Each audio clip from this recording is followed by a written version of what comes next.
सरकारी टीचर भी ठीक से पढ़ाई नहीं करा पाते, वो भी टाइम पास करके स्कूल से चले जाते।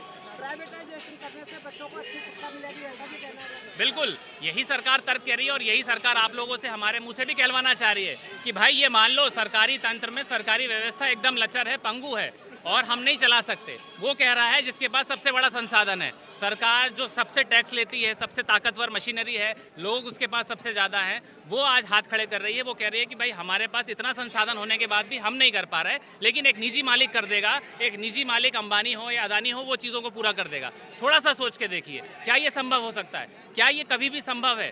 साफ तौर पे समझ में आ रहा है कि सरकार की नीयत ही नहीं है। एक सरकारी स्कूल चलेगा जो एक अच्छी शिक्षा देगा और साथ में अंबानी का स्कूल चलेगा जो वही शिक्षा लाखों रुपए में देगा, तो कौन बताइए अगर सरकारी स्कूल में अपने बच्चों को नहीं भेजेगा? सीधा सा बात है, सरकार जब चल रही है अंबानी अदानी के पैसों से, तो सरकार को तो झुकना पड़ेगा ना उनके लिए, अपने आकाओं के लिए तो नीतियाँ बनानी पड़ेंगी और वही नीति बनाने का सरकार काम कर रही है। वही जब तक हमारे स्कूल चलेंगे तब तक अंबानी के स्कूल नहीं चलेंगे, इसलिए सरकारी स्कूल बंद करो। जब तक BSNL बंद नहीं होगा तब तक जियो नहीं चलेगा, जब तक IRCTC मतलब जब आपका रेलवे प्राइवेट नहीं होगी तब तक बुलेट ट्रेन प्राइवेट नहीं चलेंगी, जब तक एयरलाइंस नहीं बिकेगी तब तक ये बड़े बड़े एयरलाइंस नहीं चलेंगी। समझना पड़ेगा। और आप और हमारे मुंह से ये बात को कहलवाया जाएगा कि भाई सीखी है, जब सरकार दे नहीं पा रही है तो दे दो। भाई सरकार अगर एक चुनी हुई देश में सरकार कुछ भी नहीं दे पा रही है तो हम अंबानी को ही चुन लेते हैं। सरकार को क्या सिर्फ पुलिस मिलिट्री और डंडा खाने के लिए चुना जाता है? सरकार की भूमिका क्या है फिर? भूल बात है। शिक्षा, स्वास्थ्य, बिजली भी अगर सरकार से हम उम्मीद ना करें तो हम सरकार से और कुछ किसी तरीके से हम कोई उम्मीद नहीं रख सकते। क्या लगता है कि जिस देश में भारत में अभी भी शिक्षा का स्तर इतना महंगा है कि विदेश में या बाहर के लोग जो पढ़ने जाते हैं वहाँ पर सस्ता है और भारत में इतना महंगा है, तो ये शिक्षा नीति सस्ता हो सकता है? बिल्कुल नहीं हो सकता। कहीं भी ये नहीं कहा गया है कि शिक्षा नीति में सरकार शिक्षा को सस्ता करने की बात कर रही है। अगर आप बारीकी से पढ़ेंगे, जानेंगे, तर्क पे हमको समझना पड़ेगा। सरकार जो रटा रटा है बात कर रही है, जो मीडिया में, जो अपने तंत्र में और लाखों करोड़ों रुपए ऐड दे के जो प्रचार कर रही है, वो तो प्रचार करेगी। वो तो आप भी समझते हैं, कोई सरकार ये नहीं बोलेगी कि भाई हमने तो इस नीति के माध्यम से असल मुद्दा हमारा ये है। इसको समझना पड़ेगा।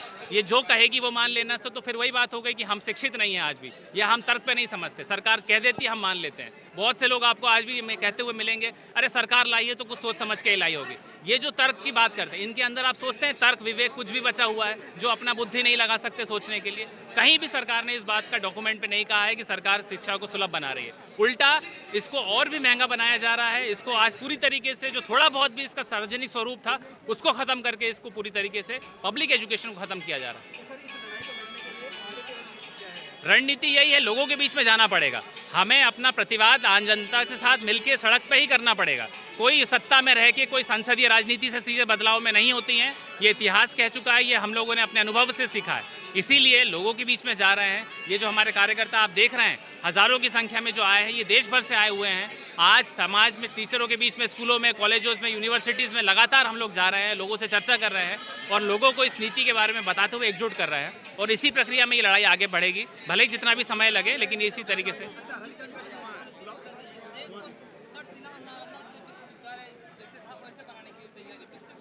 बिल्कुल उसी तरीके से बना देंगे। आज जिस वो खंडर में बंद हैं, जिस तरीके से उसमें ताले लगे हुए हैं, उसी तरीके से आज विश्व में तमाम जो सरकारी विश्वविद्यालय कुछ दिनों में ताले लगने की नौबत आने वाली है। आप समझ लीजिए सीधे तौर पे आज कोई अंतर नहीं रह जाएगा प्राइवेट और सरकारी विश्वविद्यालयों में।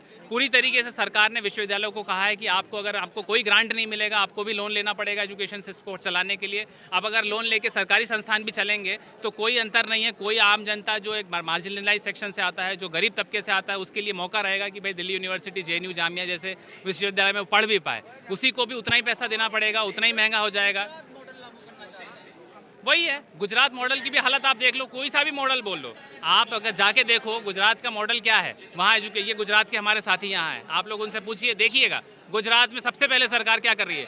एकदम जो अंधविश्वास से भरी हुई गैर तार्किक सरकार जो नीति, वो जो किताबें हैं उसको लागू कर रही है। दीनानाथ बत्रा की जो किताबें हैं, जो कि खुद RSS के संस्थापक रह चुके हैं, ऐसी ये किताबें जिसमें कि कोई वैज्ञानिक तत्व नहीं है, तमाम तरीके से अंधविश्वास भरा हुआ है, इसको क्लासरूम में पढ़ाया जा रहा है। ये है गुजरात मॉडल। इसी को लागू करना चाहती है सरकार देश में, कि हर जगह पे धर्म आधारित, अंधविश्वास आधारित शिक्षा को दो, लोगों को इंसान के नाम पे कट्टर बनाओ, लोगों को एक दूसरे पे गर्दन काटने के लिए इंसान जानवर बना दो और अपनी राजनीतिक रोटियां सेको।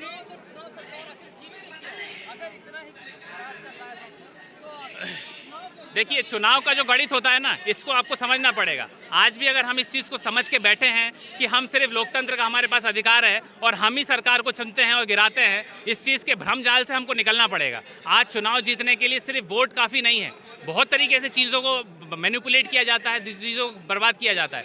आज हम देख रहे हैं देश की आर्थिक स्थिति क्या है।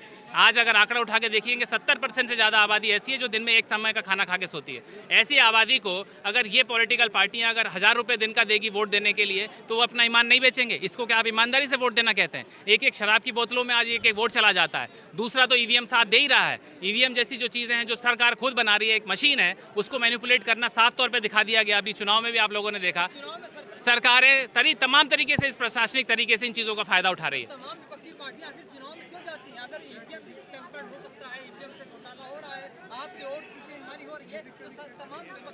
इनके पास कोई नैतिक जनाधार नहीं है, इनके पास कोई संवैधानिक जनाधार नहीं है। कोई नीति नैतिकता होती तो ये सिर्फ वोट की राजनीति नहीं करती। आज भी विपक्ष का कोई भी पार्टी आप दिखा दीजिए कहाँ प्रदर्शन करती है किसी मुद्दे को लेके। पेट्रोल बढ़ते बढ़ते 100 का आंकड़ा पार कर चुका है। आप बताइए कौन सी राजनीतिक पार्टी है जो इतनी बड़ी अपने आप को विपक्ष की पार्टी भी बोलती है, सड़कों पर आ रही हो, एक जोरदार आंदोलन करती हो। कोई भी पार्टी का चरित्र उठा के देख लीजिए, क्या आपको मिलेगा? अभी 50 रुपये की बढ़ा दिए सिलेंडर के दाम में। सिर्फ ये बड़ी बड़ी पार्टियां 5 लोग भी इकट्ठा नहीं कर पाती है अपने लोगों को लेके छूट मूट का फोटो खिंचवा के अपना राजनीति क्या करेंगे ये बताइए ना। आपने एक मिनट मैं भी पत्रकार हूँ। देश को बचाना है, वही मैं कह रहा हूँ। सरकार के जुमलों में अगर हम लोग अभी भी फंसेंगे, सरकार तो जुमलेबाज है ही। हमने पिछली बार भी सरकार का देखा जुमले देते हुए। सरकार ने बहुत बड़े बड़े वादे किए। सरकार ने कहा महंगाई कम करेंगे, सरकार ने कहा रोजगार देंगे, सरकार ने कहा सबको शिक्षा देंगे।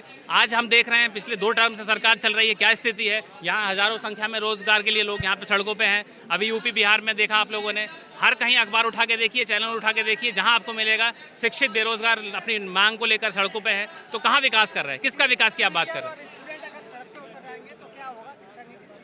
बिल्कुल, जब देश में जब सरकार जब बहरी हो जाती है ना, तब जनता को सड़क पे उतरना ही पड़ता है। कोई शौक से नहीं उतरता है। हमें कोई इसको लेके कोई बहुत मजे मनोरंजन नहीं करने के लिए आए हैं। जो हम पढ़ाई छोड़ के, हम अपना काम धंधा छोड़ के इस धूप में यहाँ प्रदर्शन कर रहे हैं। लोग 3-3 दिन का सफ़र करके दूर दूर से राज्यों से आए हैं। जब मजबूरी हो गई है, आज ये लोग छात्र जो हैं यहाँ पे, जो बिना धूप में, पानी के, बिना लाइट व्यवस्था के आज यहाँ पे बैठे हुए हैं। क्यों बैठे हैं आपको लग रहा है? क्या किसी से प्रेरित हैं? किसी से भड़के हुए हैं? क्या किसी और मांग के लिए हैं? इनसे पूछिए, इनके घर में चूल्हा नहीं जल पा रहा।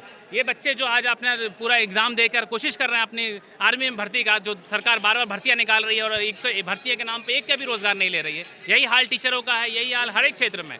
तो आंदोलन जब होता है, आंदोलन इसीलिए किया जाता है अपनी जायज़ मांगों को लेकर, हक की लड़ाई को लड़ने के लिए। सरकार एक तरफ ये भी कहती है कि स्किल डेवलपमेंट की बात करती है। स्किल डेवलपमेंट मतलब कि 6वीं क्लास के बाद भी आपको रोजगार मिल सकता है। स्किल आपकी स्किल को डेवलपमेंट करके देखिए, सीधी सी तौर पे हम समझते हैं कि कोई भी शिक्षा नीति रोजगार के लिए कभी भी जवाबदेही नहीं होती है। देश की आर्थिक नीति ही रोजगार को देने के लिए जिम्मेदार होती है। इसके पहले भी हमने देखा है, तमाम तरीके से क्वालिफाइड, वेल क्वालिफाइड लोग हैं, शिक्षित लोग हैं, लेकिन देश में रोजगार की अथक कमी है।